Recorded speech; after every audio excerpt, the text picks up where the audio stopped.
ಧರ್ಮ ಸಂಗ್ರಾಮದಲ್ಲಿ ರೋಚಕ ಟ್ವಿಸ್ಟ್. ದೂರು ಕೊಟ್ಟ ಮುಸುಗುಧಾರಿಯ ಅರೆಸ್ಟ್. ಚಿನ್ನಯ್ಯನಿಗೆ ಎಲ್ಟಿಟಿಇ ಮತಾಂತರಿಗಳ ಲಿಂಕ್. ಸತ್ಯ ಸಂಘರ್ಷದಲ್ಲಿ ಗೆದ್ದ ಧರ್ಮಸ್ಥಳ. ಒಂದೊಂದಾಗಿಯೇ ಬಯಲಾಗಲಿದೆ ಸತ್ಯ. ಭಕ್ತರಿಗೆ ಧರ್ಮಾಧಿಕಾರಿ ವೀರೇಂದ್ರ ಹೆಗ್ಗಡೆ ಧನ್ಯವಾದ. ಅನನ್ಯ ಭಟ್ ಪ್ರಕರಣದಲ್ಲೂ ಬಿಗ್ ಟ್ವಿಸ್ಟ್. ಇಲ್ಲದ ಮಗಳ ಹೆಸರಲ್ಲಿ ಕತೆ ಕಟ್ಟಿದ ಸುಜಾತ ಭಟ್. ಸೂತ್ರಧಾರಿಗಳ ಬಂಧನಕ್ಕೆ ಬಿಜೆಪಿ ನಾಯಕರ ಪಟ್ಟು.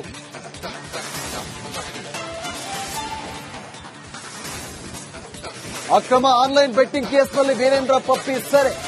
ಸಿಕ್ಕಿಂನಿಂದ ಬೆಂಗಳೂರಿಗೆ ಕರೆತಂದ ಇಡಿ ಅಧಿಕಾರಿಗಳು. ಶಾಸಕನ ಮನೆಯಲ್ಲಿ ಕಂತೆ ಹಣ, ಚಿನ್ನ ಪತ್ತೆ.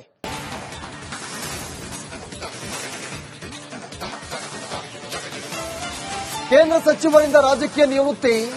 ಮತ್ತೆ ಚುನಾವಣೆಗೆ ಸ್ಪರ್ಧಿಸುವುದು ಅಂತ ದೇವರು ಹೇಳಿದ್ರು ಕೇಳಲ್ಲ. ತುಮಕೂರಿನಲ್ಲಿ ವಿ ಸೋಮಣ್ಣ ಹೇಳಿಕೆ.